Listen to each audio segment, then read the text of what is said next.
Cerita dimulai dengan seorang pria bernama Gong Sekwang. Pria miskin, sederhana, namun dia sangatlah pintar di bidang akademik. Tetapi dengan kepintaran yang dimilikinya mampu mengangkat derajat keluarganya. Ia menerima beasiswa dari perusahaan Kemha Group yang dipimpin oleh Seon Samjong. Sejak Sekwang duduk di bangku SMP hingga sekarang, dia tak pernah mengecewakan Pak Seon dan ibunya. Bahkan dia juga sangatlah dekat dengan anak Pak Seon, namanya Seon Minjun. Suatu hari Minjun dan kawan-kawan menyambangi hotel bapaknya untuk kumpul-kumpul sambil ngemil. Tapi dalam obrolan tersebut, Sekwang mendengar suara gubrak-gubrak dari belakang tembok tersebut dengan anak kecil dan ibunya. Akan tetapi dia tak mendengar hal apapun dari belakang tembok tersebut setelah mendekati tembok tersebut. Singkat cerita, Sekwang terus mendengar suara gubrak-gubrak tersebut di belakang tembok. Dia kembali menghampirinya di saat teman-temannya bersenang-senang dengan ciwi-ciwi kawai. Justru dia terus memandangi tembok tersebut sambil memegang kepalanya. Dan ternyata di belakang tembok tersebut ada seorang wanita bernama Lee Selby. Dia mempunyai kemampuan khusus yang diwariskan dari ibunya. Selby dapat melihat masa depan dengan menyentuh tangan seseorang saja. Karena kemampuan itulah Selby dan ibunya menjalani kehidupan yang terisolasi dari dunia luar oleh Pak Seon. Sejak zaman kerajaan, ibunya Selby, yakni Miso, mendapat kemampuan khusus dari keluarganya. Miso terlahir dari keturunan raja dan wanita peramal. Lalu ibu Miso mewariskannya pada putrinya. Mereka hidup sebagai seorang peramal selama ratusan tahun di samping raja, sebagai jimat keberuntungannya, dengan identik memakai kalung permata. Hingga pada suatu hari peperangan melanda desa tersebut, Miso hampir saja diperkaos secara bergilir. Tetapi seorang tentara menyelamatkan Miso dari bebenguk-bebenguk tersebut. Yang tak lain tentara tersebut adalah Pak Seon. Lalu Miso pun berjanji dia akan mewujudkan semuanya jika Pak Seon ini membawanya. Secara tak terduga, Pak Seon mendadak jadi orang kaya baru setelah hidup bersama Miso. Dan mereka pun dikaruniai anak perempuan. Akan tetapi sejak saat itu Pak Seon mulai menyadari jika kehadiran Miso ini adalah jimat keberuntungannya yang mengangkat derajatnya. Sehingga Pak Seon membuat tempat terpisah dari dunia luar agar mereka ini tak menyentuh seseorang di luar sana yang nantinya sama persis dengan takdir Pak Seon, jadi orang kaya yang bergelimangan harta dan kemewahan. Singkat cerita, Selby akhirnya secara ajaib bisa melihat masa depan Sekwang setelah mereka menatap dan bersentuhan. Meski tembok menghalangi mereka, tak menutup kemungkinan. Dan Selby pun jatuh cinta pada pandangan pertama pada Sekwang yang akhirnya Selby menemukan pangeran impiannya seperti di buku dongeng yang selalu dia baca berulang kali. Karena tak pernah melihat dunia sama sekali, Selby ini bertingkah seperti bocil. Namun dia sangatlah antusias, bisa keluar mengikuti langkah Sekwang kemana-mana meski cukup rewah saat Selby muncul mendadak di depan Sekwang. Karena tak tega, Sekwang pun selalu menolong Selby. Meski Selby ini terlihat norak dan polos melihat dunia yang sangat kejam ini, Selby tak henti-hentinya mengikuti Sekwang sampai ke rumahnya. Bahkan ibu Sekwang mengajaknya untuk makan karena dia merengek sangat lapar. Tiba-tiba gelagat Selby mulai bertingkah kayak bocil dengan dirinya berteriak menyebut makarel. Secara tiba-tiba para emak mendadak memborong makarelnya sehingga ibu Sekwang memberikan hadiah untuk Selby, yaitu sepatu untuk dipakai Selby yang saat ini selalu nyeker.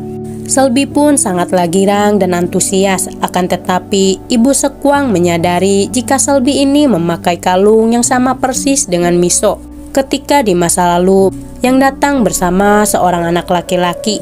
Bahkan dia masih menyimpan foto tersebut.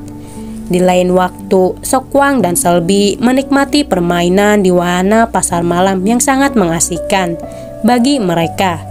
Hingga Selby pun sangatlah menikmatinya. Dan dia pun memakai mainan mahkota untuk dipakai pada Sokwang yang selalu menganggapnya pangeran cintanya itu. Di sisi lain, kabar kehilangan Selby mulai terdengar langsung ke telinga Pak Seon. Sontak saja dia pun langsung marah-marah pada orang rumah. Kemudian Pak Seon pun menanyakannya pada Miso. Lalu Miso pun berkata bahwa nantinya Selby akan kembali karena dia ini tak punya tujuan. Tak berselang lama, Selby diantarkan oleh Sokwang yang membuatnya salah paham. Tiba-tiba Pak Seon langsung menamparnya. Dengan tingkah laku Sokwang membawa kabur putri tamu. Bahkan yang membuat Pak Seon naik pitam adalah Selby ini memegang erat tangannya Sokwang. Sontak saja semuanya menjadi ruas dengan Pak Seon menampar Sokwang dan melaporkannya ke pihak kepolisian. Kemudian Selby pun menangis bahwa dia melihat masa depan Sokwang yang sangatlah tragis ke depannya. Pak Seon pun membawa Min Jun ke ruangan rahasia yang di sana sudah ada Miso dan Selby. Pak Seon akhirnya memberitahu Min Jun bahwa mereka adalah jimat keberuntungan bagi keluarganya dan meminta Min Jun untuk tak membiarkan orang lain memilikinya, bahkan bersentuhan. Tak heran jika Selby dan Miso selalu mengenakan sarung tangan. Singkat cerita, Sokwang ini dibebaskan oleh anak buah Pak Seon. Namun semua hubungannya telah diputus yang tak bisa kuliah, bekerja, dan berteman dengan Min Jun. Lalu saat Sokwang dan ibunya sedang berjalan menuju pulang, tiba-tiba dari arah belakang mobil menabrak keduanya. Akan tetapi si ibu yang paling parah, sehingga nyawanya tak tertolong. Keesokan paginya Sokwang pun menaburkan abu mendiang ibunya ke tengah laut.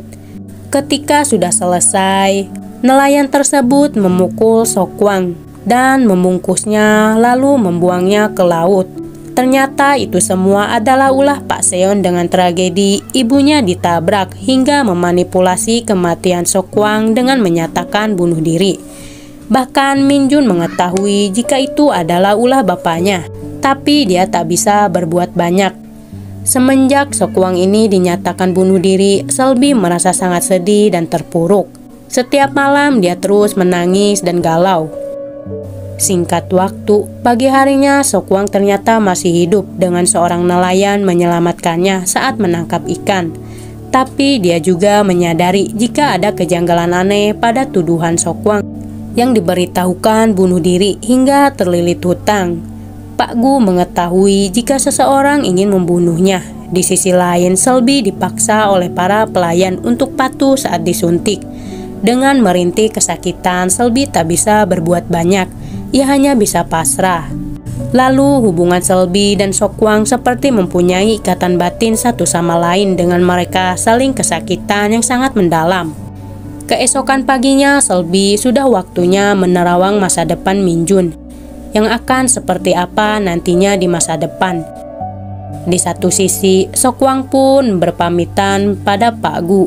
Ia sangatlah berterima kasih dengan Pak Gu menyelamatkan hidupnya, yang menganggapnya sebagai putranya sendiri yang sangat mirip dengan mendiang putranya yang sudah meninggal dunia. Kini Sokwang pun mempunyai identitas baru dengan nama Go Myung Sung. Mulai sekarang, Sokwang adalah anaknya Pak Gu. 2 tahun kemudian, Sokwang yang kini menjalani hidupnya menjadi Go Myung Sung sangatlah gembira dan menikmatinya. Sebagai seorang penjual ikan segar yang selalu bernasib sial, semua orang yang mengetahui Go Myung langsung menjauhinya. Bahkan tidak ada orang yang mau berbicara ataupun menyapanya, lantaran takut bernasib sial juga. Bahkan dia diperlakukan tak baik oleh sesama pedagang. Sayangnya wanita ini melanggar saran dari para tetangganya. Ia tak mempercayai gosip tersebut. Lalu dia pun berbicara santai dengan Go Myung, si pembawa sial. Tiba-tiba kejadian tak terduga terjadi setelah wanita tersebut berbicara dengan Go Myung. Entah kebetulan atau gimana, pasar tersebut menjadi kacau balau. Berbeda nasib dengan Min Jun yang kini sudah sukses setelah bersentuhan dengan Selby dan mendengarkan saran dari Selby. Dia pun sangatlah berterima kasih. Min Jun pun memberikan hadiah untuk Selby. Singkat cerita, Selby dan ibunya kini mulai merencanakan sesuatu untuk keluar dari tempat tersebut. Selby mengetahui kalau Seokwang masih hidup. Selby pun tak sengaja melihat Seokwang ketika dia berada di luar setelah 2 tahun terisolasi. Kemudian, Miso berhasil menghipnotis semua pembantunya dengan sekali sentuhan saja. Selby dan Miso tak menyia-nyiakan momen emas tersebut. Kejar-mengejar pun tak terhindarkan oleh mereka. Tetapi dengan waktu yang bersamaan ada perbaikan gedung, mereka pun berhasil lolos setelah memasuki ruangan tersebut. Sayangnya Miso ini tak ikut dengan Selby dan memintanya untuk segera pergi sebelum mereka menangkapnya. Kemudian Selby pun langsung menemui Seokwang di pasar ikan. Dengan sangat gembira, Selby akhirnya bisa bertemu dengan Seokwang. Terima kasih buat kalian yang sudah nonton sampai habis. Sampai jumpa di video selanjutnya.